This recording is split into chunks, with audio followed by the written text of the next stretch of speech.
दोस्तों, मैं एडी शास्त्री और आज एक महत्वपूर्ण चर्चा को लेकर आपके सामने मैं उपस्थित हुआ हूँ।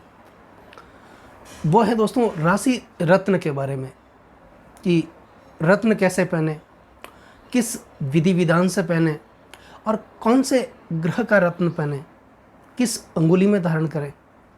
क्योंकि मित्रों, आजकल कई लोगों की ये समस्याएं होती है और कई लोग दुविधा में होते हैं कि कौन से ग्रह का रत्न हमें धारण करना चाहिए।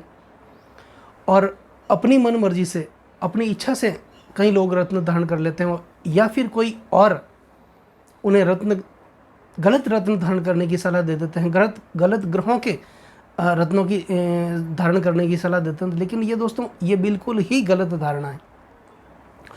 क्योंकि दोस्तों, रत्न जो है और रत्नों का हमारे जीवन पर जो प्रभाव पड़ता है, अब मित्रों बात यह है कि जब ग्रहों का नेगेटिव प्रभाव हमारे ऊपर पड़ता है तो हमारे जीवन को यह नरक बना सकता है, हमारी तरक्की को रोक सकता है, हमारे भाग्योदय में रुकावटें पैदा कर सकता है। और वही रत्न दोस्तों, जब उनका एक सकारात्मक प्रभाव हमारे शरीर पर आता है तो हमें मालामाल कर सकता है, हमें सुखी बना सकता है, हमें धनवान कर सकता है। दोस्तों, रत्न पहनने से पहले जन्म कुंडली का गहराईता से अध्ययन करना बहुत ही ज़रूरी है। मित्रों, रत्नों का हमारे जीवन पर जो प्रभाव पड़ता है वह ग्रहों के रंगों की उत्सर्जन क्षमता के कारण पड़ता है। और हमारे ऋषि मुनियों ने दोस्तों हजारों साल पहले ये पता लगा लिया था कि कौन से ग्रह कौन से रंग की किरणें प्रफुटित करता है, तो उसके हिसाब से मित्रों उन्होंने रत्न निर्धारित किए। मित्रों, ये प्रकृति की ग्रहों और नक्षत्रों के प्रकोप से बचने के लिए प्रकृति ने ये हमें एक अनमोल भेंट दी है।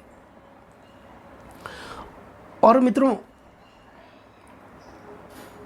हमारे सौरमंडल में सूर्य एक ऐसा ग्रह है जो स्वयं में प्रकाशमान है, स्वयं प्रकाशित है, और दूसरे जो ग्रह हैं वो सूर्य के प्रकाश से प्रकाशित होते हैं। मित्रों, अब वो ग्रह और हमारे ऊपर जो प्रभाव पड़ता है मित्रों, वो नक्षत्रों का प्रभाव पड़ता है, जिन्हें हम रात को तारों के रूप में देखते हैं। मित्रों, वो जो नक्षत्र हैं वो हमारी पृथ्वी से, हमारी धरती से इतने ऊपर है कि उनका जो सीधा प्रभाव है वो हम तक नहीं पहुंचता। तो उन नक्षत्रों की किरणों का जो प्रभाव है वो ग्रह तक पहुंचता है और ग्रह उन किरणों को परावर्तित करके हम तक पहुंचाते हैं। और दोस्तों, रत्न जो है वो एक छन्नी के समान कार्य करते हैं। उन ग्रह और नक्षत्रों की किरणों के जो नेगेटिव प्रभाव है वो रत्न अपने में समेट लेता है और हमें एक पॉजिटिव एनर्जी, एक सकारात्मक ऊर्जा प्रदान करता है। मित्रों, अब मित्रों बात यह है कि रत्न को पहनने की ज्योतिष शास्त्र के अंदर दो विधियां प्रचलन में हैं। एक जो मित्रों विधि है वो है लग्न राशि के अनुसार और दूसरी विधि है मित्रों चंद्र राशि के अनुसार। मित्रों, रत्नों की जो उत्पत्ति है वो समुद्र मंथन के समय हुई है और प्रकृति ने ग्रह और नक्षत्रों के प्रकोप से बचने के लिए ये रत्न हमें दिए हैं। और प्रकृति ने अगर दोस्तों समस्याएं दी हैं तो उसके साथ में प्रकृति ने हमें समाधान भी दिए, दुख दिया है तो उसके साथ में सुख के साधन भी दिए, हानि दी है तो उसके साथ में लाभ भी दिया है, रोग दिया है तो उसके साथ में दवा भी दी है। अब उस समाधान को ढूंढ करके समस्याओं का निदान करना मित्रों ये हमारा विषय है। क्योंकि मित्रों, ईश्वर ने इंसान के रूप में जन्म देकर हम लोगों को बहुत बड़ा तोहफा दिया है, बहुत बड़ा उपहार दिया है। अब मित्रों, जिस प्रकार हम अपना जीवन जिएंगे ये हमारे द्वारा दिया गया ईश्वर को सबसे बड़ा तोहफा होगा। अब मित्रों सवाल ये उठता है कि हम अपने जीवन का सर्वोत्तम कैसे पा सकते हैं, क्योंकि जब हमारा जन्म हुआ था वो हमारी मर्जी से नहीं हुआ था और हमारी मृत्यु होगी वो भी हमारी मर्जी से नहीं होगी। लेकिन इन दो घटनाओं के बीच का जो जीवन है मित्रों वो हमारी मर्जी का है। तो जीवन से अधिकतम पाने के लिए हमें जागना होगा और इसके लिए हमारे पास मित्रों एक ही जीवन है और एक ही मौका है। क्योंकि मित्रों जब हम माँ के गर्भ में थे तो 9 महीने तक सो ही रहे थे, और जब हमारी मृत्यु होगी तो हम गहरी निद्रा में सो जाएंगे। लेकिन इन दोनों घटनाओं के बीच का जीवन क्या हम सोते हुए गुजारना चाहेंगे? इसका उत्तर है नहीं, कोई भी नहीं चाहता। तो इसके लिए हमें कुछ न कुछ प्रयत्न करने पड़ते हैं। मित्रों, रत्नों को पहनने की 2 थ्योरियाँ मैंने जैसे आपको बताई प्रचलन में है। एक लग्न राशि के अनुसार और दूसरा है चंद्र राशि के अनुसार। अब मित्रों, जन्म कुंडली के अंदर 3 जो भाव हैं जिनको त्रिकोण भाव बोला जाता है, वो है लग्न भाव, पंचम भाव और नवम भाव। त्रिकोण जो भाव है वो माँ लक्ष्मी का स्थान है, और कुंडली का सबसे महत्वपूर्ण भाव यही भाव है।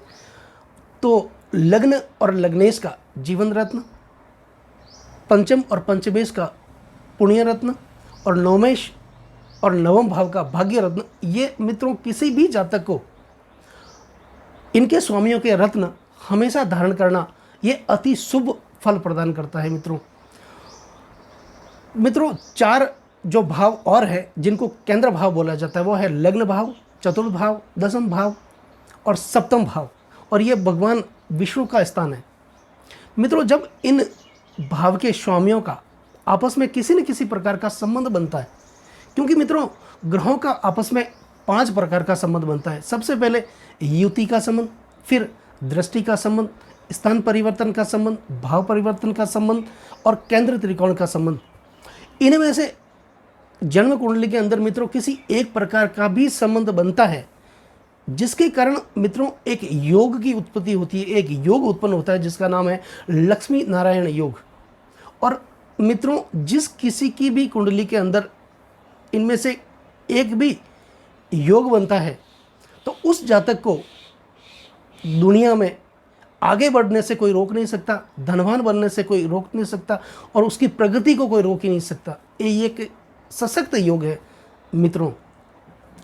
अब जन्म कुंडली से रत्नों को पहनने की जब बात होती है तो इसके लिए ज्योतिष शास्त्र में मित्रों ये लिखा हुआ है कि जन्म कुंडली के 6ठे, 8वें और 12वें भाव के स्वामियों के रत्न कभी धारण नहीं किए जाते, क्योंकि उसके पीछे का कारण है दोस्तों कि ये जो भाव है ये जन्म कुंडली में पीड़ाकारक भाव है, और उनके स्वामियों का रत्न पहनने से उनको और ज़्यादा बल मिलेगा, और ज़्यादा ताकत मिलेगी, और ये और ज़्यादा पीड़ा पहुँचाएंगे।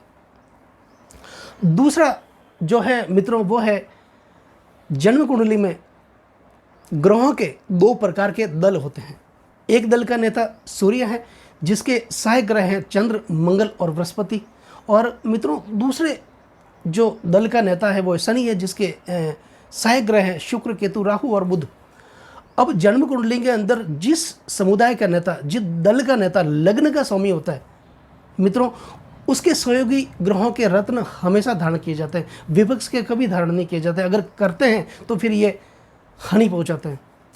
तीसरा मित्रों ये देखा जाता है जन्म कुंडली में कि जातक का जो जन्म है वो किस ग्रह की महादशा में हुआ है, या फिर वर्तमान में कौन से ग्रह की महादशा चल रही है। अब जिस किसी भी ग्रह की महादशा वर्तमान में चल रही है, या फिर जिस किसी का भी जन्म जिस किसी के भी ग्रह दशा में हुई है, उसके सहयोगी ग्रहों के रत्न हमेशा धारण करने चाहिए, और विपक्ष के ग्रहों के रत्न कभी धारण नहीं करने चाहिए, चाहे वो उस कुंडली के लिए मित्रों पीड़ाकारक ही क्यों ना हो। अब मित्रों बात आती है कि कौन सी उंगली में कौन सा रत्न धारण करना चाहिए। अब मित्रों ये हमारी उंगलियां हैं, ये तर्जनी है, ये मध्यमा है, ये अनामिका है और ये कनिष्ठिका है। तो ये तर्जनी मित्रों ये जो है ये बृहस्पति की अंगुली है। तो बृहस्पति से संबंधित कोई भी ग्रह, उसके दल का कोई भी ग्रह है, उसके रत्न इस अंगुली में धारण किए जाते हैं। ये शनि की है, नीलम इसमें धारण किया जाता है। ये सूर्य की है, माणिक्य इसमें धारण किया जाता है। ये बुध की है, जो पन्ना है उसको इसमें धारण किया जाता है। अब मित्रों ये हो गई बात जन्म कुंडली के अनुसार, जन्म राशि के अनुसार। अब बात होती है मित्रों चंद्र राशि के अनुसार। कि चंद्र राशि के अनुसार, क्योंकि कभी किसी की जन्म कुंडली नहीं होती है या नहीं बनी हुई होती है, तो उसको भी किसी न किसी ग्रह का रत्न तो पहनना ही है आगे बढ़ने के लिए, सफलता पाने के लिए। तो उसके लिए क्या करना चाहिए, तो उनके लिए एक राशि कुंडली बनती है, चंद्र कुंडली बनती है। और चंद्र कुंडली के अनुसार जब हमें किसी ग्रह का रत्न पहनना है, तो सबसे पहले चंद्र कुंडली बना करके उसमें लग्न के हिसाब से, जैसे कि हमें सूर्य का माणिक्य धारण करना चाहिए, तो सबसे पहले हमें यह देख लेना चाहिए कि चंद्र कुंडली के अनुसार जिस किसी भी ग्रह का हम रत्न धारण कर रहे हैं या करते हैं, तो उसका संबंध लग्न के स्वामी के साथ कैसा है, मित्रता का संबंध है या शत्रुता का संबंध है। ये संबंध मैंने जैसे आपको बताया 5 प्रकार के संबंध होते हैं, इनमें से किसी एक प्रकार का संबंध भी हो तो वह रत्न धारण कर लेना चाहिए। तो जब माणिक्य की बात होती है, वो सूर्य का रत्न है, और मेष राशि वालों के लिए सूर्य पंचम त्रिकोण का स्वामी हुआ और लग्नेश मंगल का मित्र हुआ। तो मित्रों, लग्न के प्रभाव को बढ़ाने के लिए, तरक्की के लिए, मान सम्मान के लिए, प्रतिष्ठा के लिए, ऊंची पदवी के लिए, धन के लिए, कर्ज मुक्ति के लिए, शत्रु भय के लिए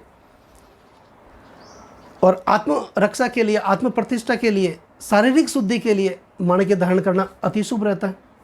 ठीक उसी प्रकार मित्रों, वृषभ राशि वालों के लिए सूर्य केंद्र और चतुर्थ भाव का स्वामी हुआ और लग्नेश शुक्र का शत्रु हुआ। तो ऐसी परिस्थिति में माणिक्य केवल सूर्य की महादशा आने पर ही धारण करना चाहिए, अन्यथा हानि हो सकती है, या फिर किसी विद्वान की सलाह लेकर ही रत्न माणिक्य धारण करना चाहिए।